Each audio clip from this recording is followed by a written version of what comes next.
चलो इस क्लास में हम लोग डिस्कस करेंगे। ठीक है, थोड़ा रिवीजन में करा देता हूँ क्या मैंने बताया हुआ है। देखो, ब्लॉक रेट टैरिफ क्या होता है। ब्लॉक मतलब होता है खंड खंड करना। ठीक है, अलग अलग तरीके से ब्लॉक करेंगे। इसमें बिलिंग कैसे करेंगे समझ लो। मान लो कि हमारे पास 250 यूनिट बिजली है। ठीक है, हमने 250 यूनिट बिजली का इस्तेमाल किया है, 250 यूनिट। ठीक है, यूनिट।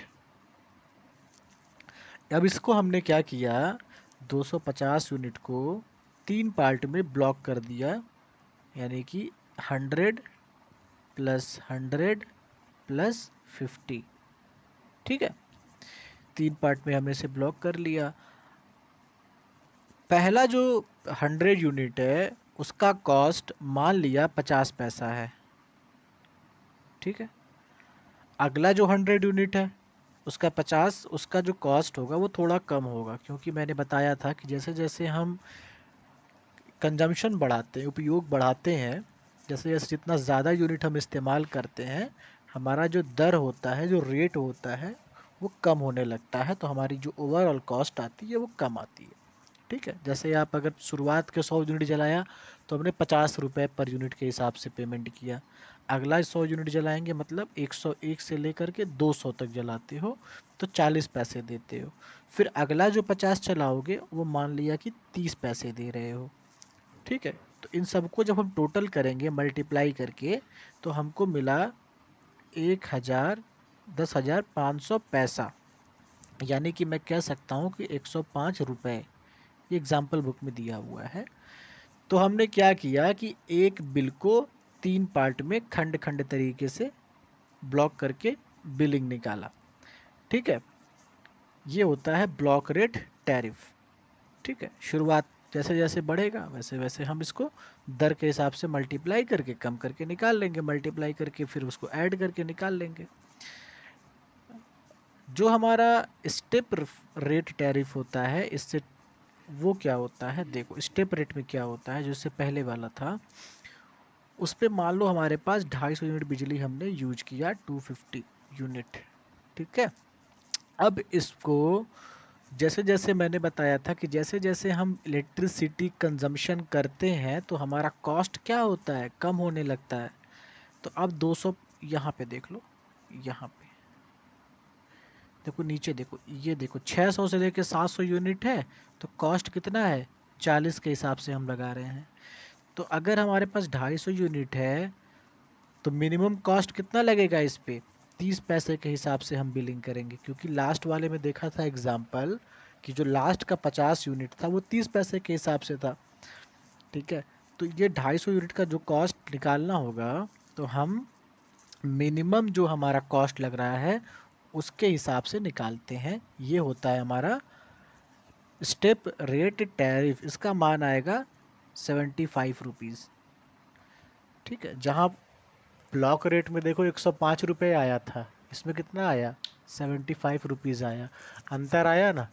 ठीक है, क्योंकि ब्लॉक रेट में हमने अलग अलग ब्लॉक कर दिया, 100 यूनिट का अलग दाम, 100 यूनिट का अलग दाम और अगले 50 का अलग दाम। इसमें क्या हुआ, इसमें जो है टोटल 250 यूनिट को जो है, जो सबसे कम से कम रेट लग रहा है उसी पे निकाल दिया। ये होता है।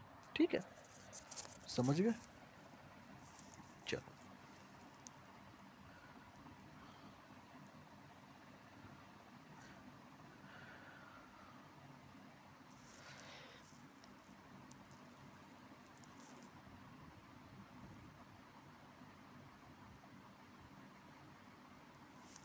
चलो अब देखो एडवांटेज क्या है, डिसएडवांटेज क्या है। पहला देखो, अ, ये तो अच्छी चीज़ है ना इसमें कि जैसे जैसे हम कॉस्ट, जैसे मान लो जितना ज़्यादा हम कंजम्पशन कर रहे हैं इलेक्ट्रिसिटी का, ठीक है, उपयोग कर रहे, जितनी ज़्यादा इलेक्ट्रिकल एनर्जी का हम इस्तेमाल कर रहे हैं उतना कम हमको बिजली का बिल देना पड़ रहा है, तो ये तो इसका एडवांटेज है। लेकिन दोष क्या हुआ कि लोग क्या करते हैं इसमें कि हमारा इलेक्ट्रिसिटी का कंजम्पशन बढ़ जाए तो हम अनावश्यक रूप से बिजली की खपत बढ़ाने लगते हैं, जिससे हमारा कॉस्ट जो है वो क्या हो जाए, कम आ जाए। सिंपल सी बात उदाहरण समझ लो कि मान लो अगर हमारे घर में 100 यूनिट बिजली पहले आती थी या 200 यूनिट बिजली आती है, तो 200 यूनिट को हम 5 रुपए के हिसाब से पेमेंट कर रहे थे, ठीक है।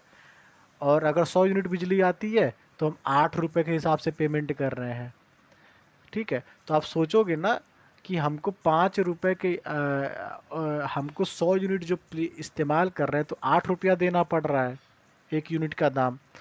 और अगर हम 200 यूनिट इस्तेमाल कर रहे हैं तो हमको 5 रुपये देना पड़ रहा है।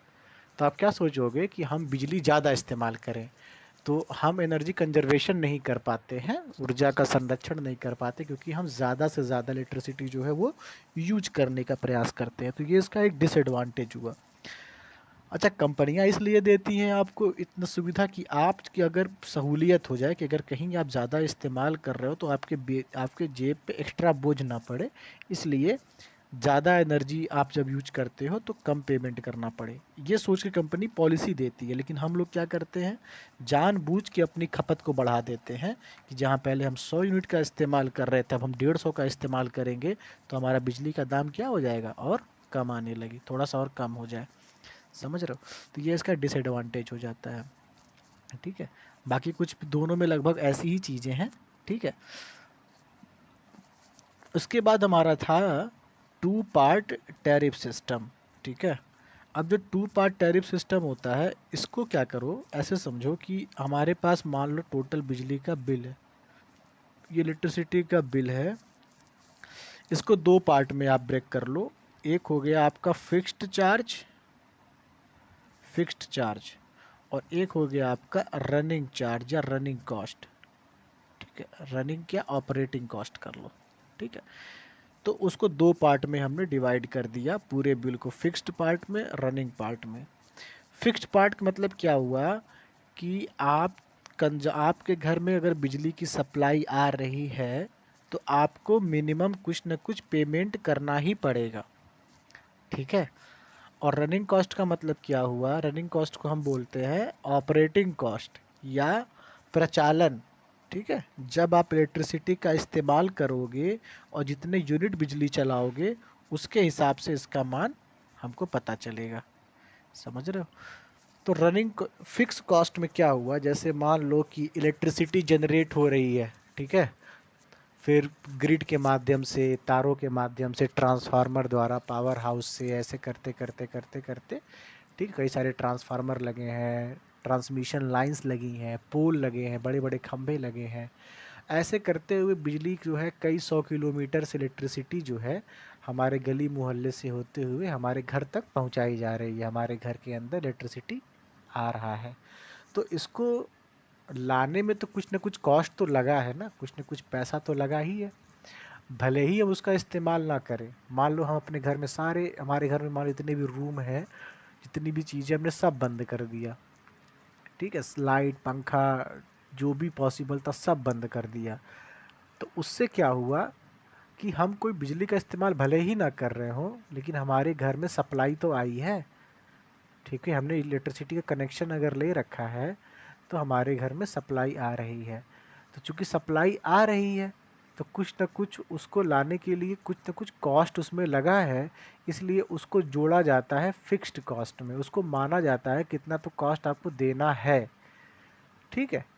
उसके बाद अगर हम बिजली का इस्तेमाल करने लगते हैं, मान लो कि हमने कुछ बिजली का इस्तेमाल शुरू किया, हमने फ़ैन चलाया, एसी चलाया, तो जब हम चलाएंगे अपने घर का बिजली का यूज करेंगे तो कॉस्ट क्या है, फिर वो रनिंग करने लगेगा, यानी कि अब जो हमारा कॉस्ट है वो रनिंग कॉस्ट में ऐड होगा जो हम यूज कर रहे हैं। समझ रहे हो? तो ये होता है फिक्स्ड कॉस्ट, एक होता है रनिंग कॉस्ट। तो फिक्स्ड कॉस्ट कैसे डिसाइड होता है, फिक्स कॉस्ट को मान लिया जाता है कि आपके घर में मान लो जितने भी घर में लोड है, लोड का मतलब क्या हुआ, जैसे कनेक्टिंग लोड का मतलब ये हुआ कि आपके घर में जितने भी इक्विपमेंट लगे हैं इलेक्ट्रिकल के, ठीक है, जैसे रूम कितने हैं आपके कमरे में, आपके घर में कितने कमरे हैं, कहाँ कहाँ लाइट्स लगी हैं, कहाँ कहाँ फ़ैन है, कहाँ कहाँ कूलर है, ठीक है, और मशीन, रेफ्रिजरेटर, एसी जो भी है वो सब इलेक्ट्रिकल लोड है। तो घर का इलेक्ट्रिकल लोड पूरा ऐड करते हो तो हमें एक एस्टिमेशन मिल जाता है, अनुमान लग जाता है कि आपके घर में इतने पावर की आवश्यकता है, ठीक है। फॉर एग्ज़ाम्पल अभी मैंने बताया था पहली क्लास में कि मान लो मेरे घर में 500 वाट का इक्विपमेंट लगा है टोटल, सारी चीज़ें मिला करके, ठीक है। टोटल 500 वाट हो रहा है, जितना भी हम मिला दिए अपने घर में सब है। तो आप क्या कहोगे कि हमारी जो डिमांड है, हमारी जो मांग है, कितनी है? वो 500 वाट है। इससे ज़्यादा करोगे क्या आप लेकर? कोई मतलब नहीं है। तो आपका जो मैक्सिमम आप यूज करोगे अपने घर में, अब सारे ट्यूबलाइट, सारे लाइन, सारे मतलब सब कुछ ऑन करोगे, तो आपको 500 वाट खर्च आपको चाहिए, ठीक है। इसे कहते हैं मैक्सिमम डिमांड, ठीक है। इसे कहते हैं मैक्सिमम डिमांड। और मान लो कि बिजली कंपनियों ने जो फिक्स्ड लोड है, जो फिक्स्ड किया है, वो भी कर दिया है कि मानते चल रही है कि आपके घर में मान लो 1000 वाट का सामान, 1000 वाट वो मान के चल रही है, ठीक है। 1000 वाट वो मान के चल रही है कि आपके यहाँ लोड है। तो अब आपके घर में भले ही 500 वाट का लोड हो, लेकिन वो कितने पे कॉस्ट करेगा? 1000 वाट पे करेगा। कम भी हो सकता है, मतलब कि आपके घर में 500 वाट का भी पूरा इलेक्ट्रिकल लोड है इस समय, ठीक है। सारी चीज़ें जोड़ दो, हाँ। और आपके यहाँ जो यूज हो रहा है, आपके यहाँ जो कंपनी ने जो मान लिया है कि आपके यहाँ 300 वाट का केवल इस्तेमाल हो रहा है, तो बिल किस पे बनाएगा? फिक्स्ड वाला 300 वाट पे बनाएगा। क्योंकि वो आपके घर पे आकर के देखेगा तो है नहीं, कमरे में जा जा करके कितना कितना आपने बल्ब लगाया है, कितना पंखा है, कितना कूलर है, हर रूम में एसी है या नहीं है, समझ रहे हो? वो जाके के देखेगा नहीं। तो वो मिनिमम से मिनिमम लेके चलते हैं कि आपको मिनिमम से मिनिमम इतना तो कॉस्ट आपको देना ही देना है, समझ रहे हो? तो वो हो जाता है हमारा फिक्स्ड कॉस्ट। रनिंग कॉस्ट समझ में आ ही गया। रनिंग कॉस्ट मतलब जब हम इस्तेमाल करना शुरू करते हैं तो वो होता है रनिंग कॉस्ट, ठीक है। इसका अभी एक वीडियो मैं बना के डाल चुका हूँ, अभी बस ओवरव्यू दे रहा हूँ। ये वीडियो अभी पहले क्लास चली है तो मैंने अपलोड कर दिया था, किया नहीं है, कर दूंगा। तो वहाँ दोबारा भी देख सकते हो, तुम्हारा मन करेगा तो, ठीक है। चलो एक चीज़ और देख लो, फार्मूला क्या है। ये हमारा फार्मूला है, ये हमारा फार्मूला है, ठीक है। जो हमारी इलेक्ट्रिकल पावर आ रही है वो किलोवाट है, जो एनर्जी आ रही है वो क्या है? किलोवाट आवर है। इलेक्ट्रिकल पावर मतलब विद्युत शक्ति जो हमारे घरों में आ रही है वो किलोवाट में है, और जो विद्युत ऊर्जा है वो कितना है? किलोवाट आवर में है। तो यानी ये हमारा फिक्स्ड कॉस्ट है और ये वाला हमारा रनिंग कॉस्ट है। दोनों को जब जोड़ देते हैं तो हमको टोटल मिल जाता है, ठीक है। क्लियर है? चलो ये तो हमने बता भी दिया था पहले भी।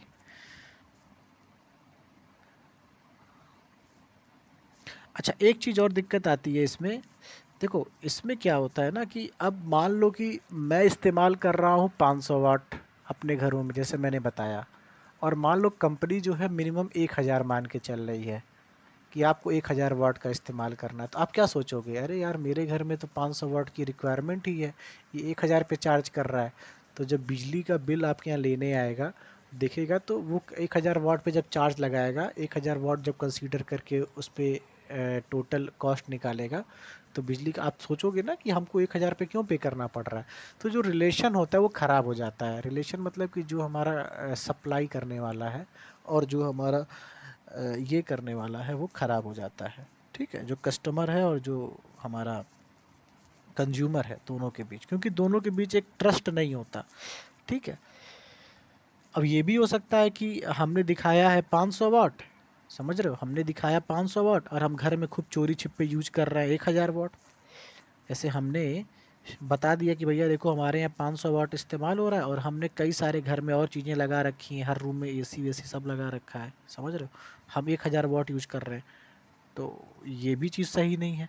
तो इसमें जो है फॉल्ट ये हो जाता है कि सही पिक्चर नहीं पता चल पाता है कि एग्जैक्टली जो कस्टमर है वो कितना इलेक्ट्रिक पावर की डिमांड कर रहा है, ठीक है।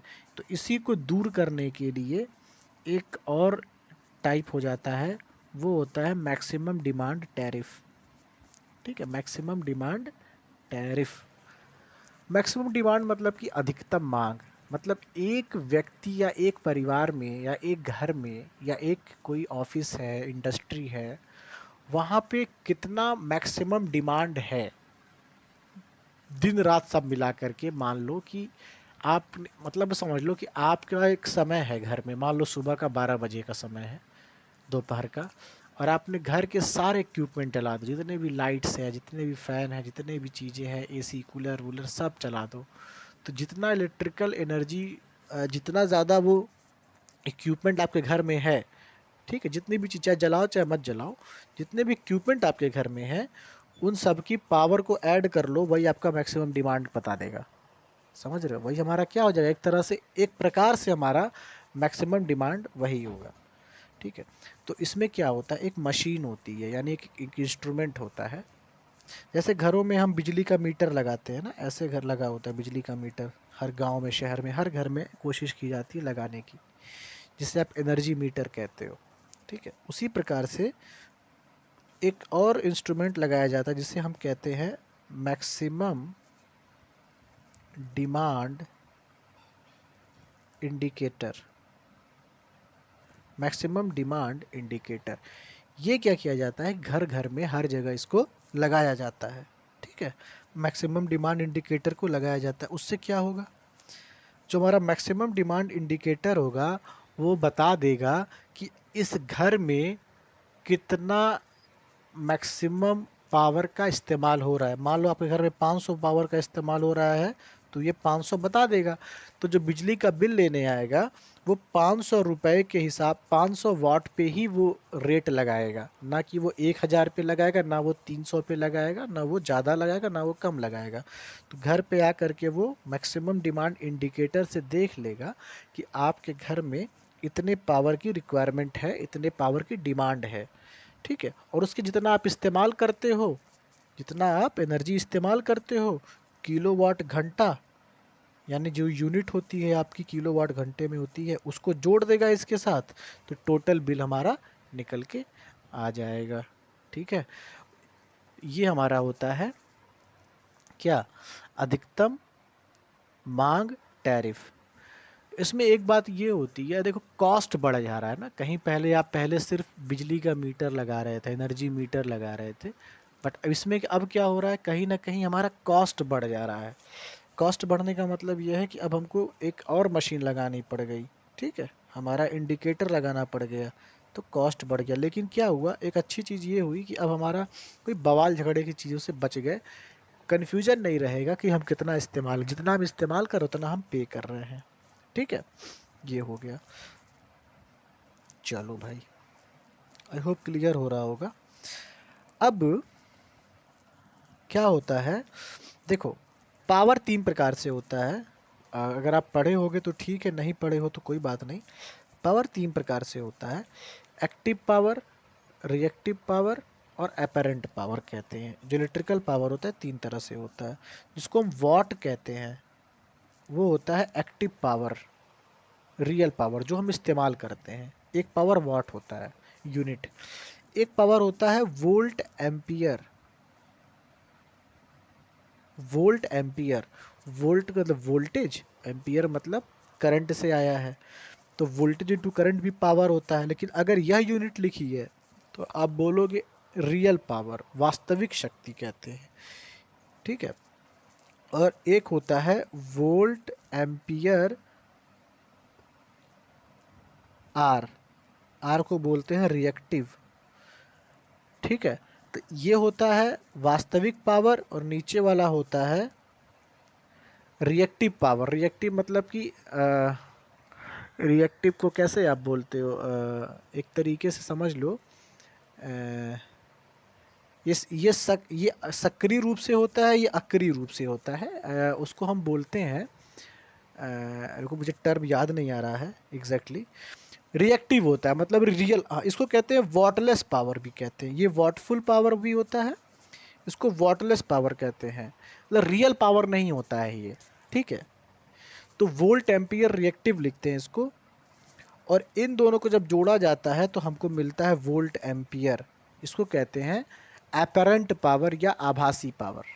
ठीक है, और जो फॉर्मूला होता है तीनों निकालने का वो ऐसे होता है।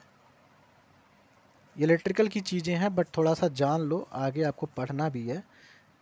देखो, वोल्ट एम्पियर हमको जब निकालना होता है तो ये होता है √W² प्लस VAR का स्क्वायर।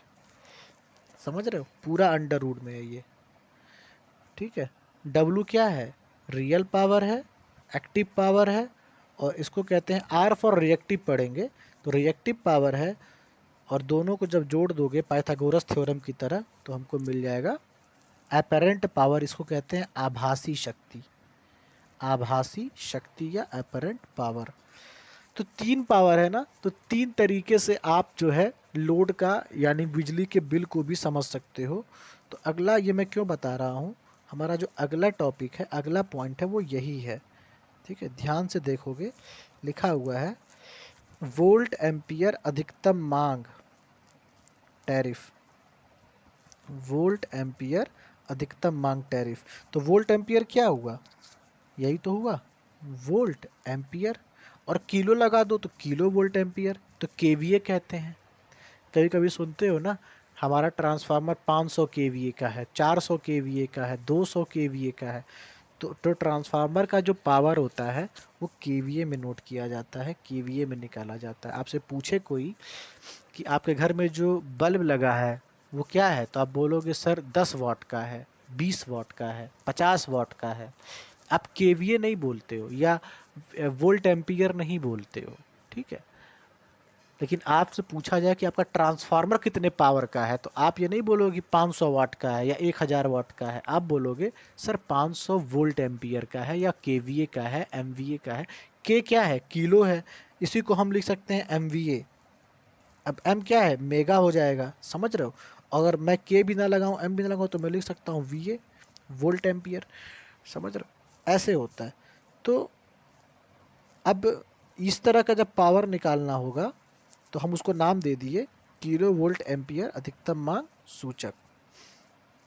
कुछ नहीं है इसमें भी जो क्या किया गया है कि जहां हम, ध्यान से देख लो बेटा, एक लाइन में क्लियर हो जाएगा।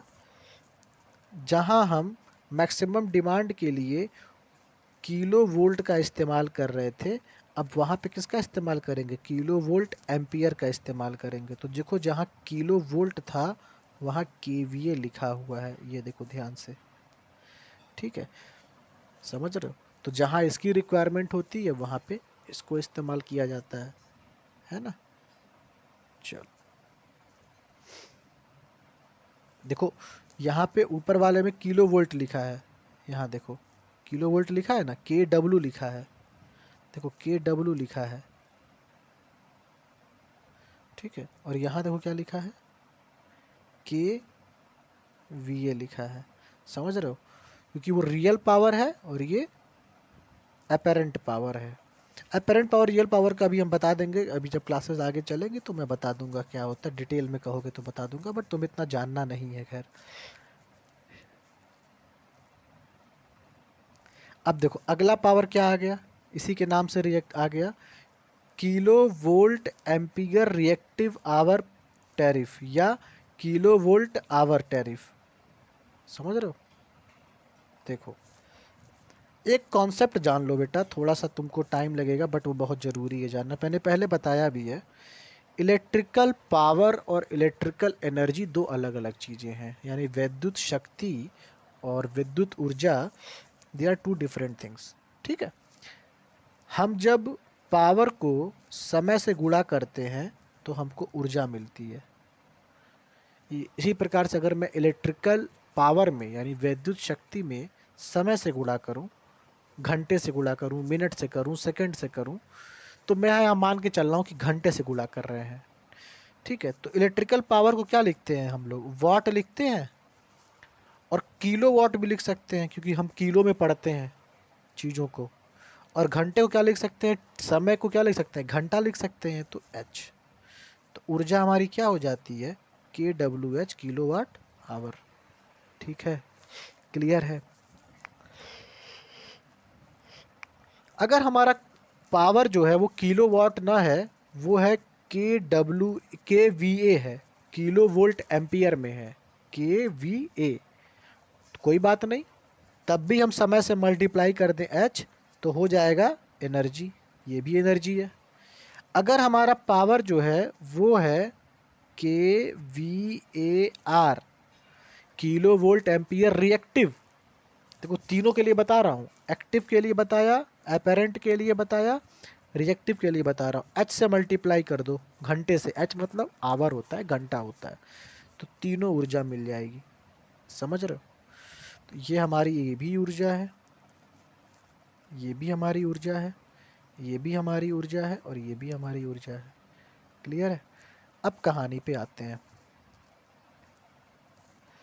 इसमें क्या है, ध्यान से देखोगे तो फॉर्मूला से तुम्हें सब समझ में आ जाएगा। ध्यान से ये फॉर्मूला देखो क्या क्या है। देखो मैं बताता हूँ। किलोवाट मतलब कि हमारा active power, active power. Kilowatt क्या है? पावर है। किलोवाट आवर ये क्या है? ऊर्जा है, क्योंकि उसमें समय से मल्टीप्लाई हुआ है, घंटे से मल्टीप्लाई हुआ है। कैसी ऊर्जा है? वास्तविक ऊर्जा है। और kilo volt ampere reactive, VAR, volt, V for volt, A for ampere, R for reactive, और समय से मल्टीप्लाई कर दिया तो हो गया हमारा किलो वोल्ट एम्पियर रिएक्टिव। ये तीनों मिला करके जब हमारा कैलकुलेशन होता है बिलिंग का, तो उस प्रोसेस को कहा जाता है क्या? किलो वोल्ट एम्पियर रिएक्टिव या किलो वोल्ट एम्पियर मेथड। ठीक है? तो इसमें क्या है? कुछ नहीं है, आपका जो है अलग अलग। देखो सीधी सी बात है ना, हमारे घर पे जो बिजली का बिल जो मीटर लगा होता है, वो ये सब नहीं करता है, वो सिर्फ और सिर्फ इसको मापता है, डब्लू को, क्या किलोवाट कह लो, इसको मापता है। लेकिन अगर हमको तीनों को मपवाना है, यानी कि हमको सब मापना है, तो हमको अलग अलग मीटर लगाना पड़ेगा। हमको VA मापने का अलग मीटर लगाना पड़ेगा, मतलब KVA मापने का, ये अपने घर में लगाते ही हो, समझ रहे हो? ये नापने का अलग मीटर लगाओगे, ठीक है? या ये आपका जो है KVARH, ये मीटरने का अलग मीटर लगाओगे, तो कहीं ना कहीं आपको जो कॉस्ट है, ठीक है, एक मशीन लगाने का जो कॉस्ट है, इंस्टॉलेशन का जो कॉस्ट है, वो बढ़ जाएगा, है ना? समझ रहे हो? और इसी प्रकार का चीज़ें होता है, ठीक है? और इसमें ऐसा कुछ भी नहीं है रॉकेट साइंस से तुमको समझ में बेटा ना आए, ठीक है? एक बार देखना खुद से भी, कहीं कोई दिक्कत होगी तो पूछना। बेसिक आइडिया यहाँ से लेते चलो। हमारे पास एक होता है तीसरा जो हमारे पास टॉपिक है, वो है 3 पार्ट या 3 रेट टैरिफ सिस्टम। अब 3 पार्ट में करेंगे, तो याद करो 2 पार्ट में हमने क्या किया था, एक को फिक्स कर दिया था, दूसरे को रनिंग कर दिया था, और तीसरे को इसमें क्या करेंगे, उसी पे आते हैं, देख लो। तो पहले वाले पार्ट को हम लोग फिक्स कर दिए, तो यहाँ भी हम फिक्स्ड कर देंगे 3 पार्ट में। दूसरे वाले को हम लोग क्या करेंगे ना, सेमी फिक्स करेंगे, मतलब आधे तरीके से फिक्स करेंगे, सेमी फिक्स्ड करेंगे, पूरा नहीं। और तीसरे को फिर रनिंग कर देंगे, यानी कि जो चलेगा, ऑपरेटिंग कॉस्ट, रनिंग कॉस्ट। ठीक है? इसमें क्या है, पहले को फिक्स किया, दूसरे को सेमी फिक्स किया, तीसरे को रनिंग कर दिया। अब फॉर्मूला देखोगे तो तुम्हें समझ में आ जाएगा मैं कहना क्या चाहता हूँ यहाँ पे।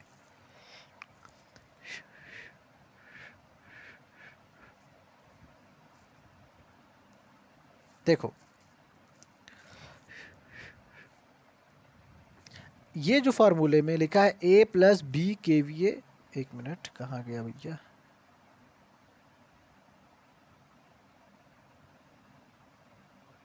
हाँ, ये जो लिखा हुआ है इसको ध्यान से देखो, A+B KW+C KWH।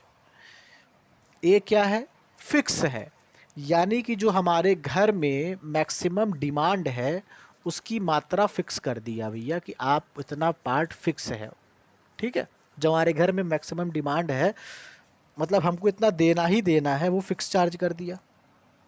क्लियर है? उसके बाद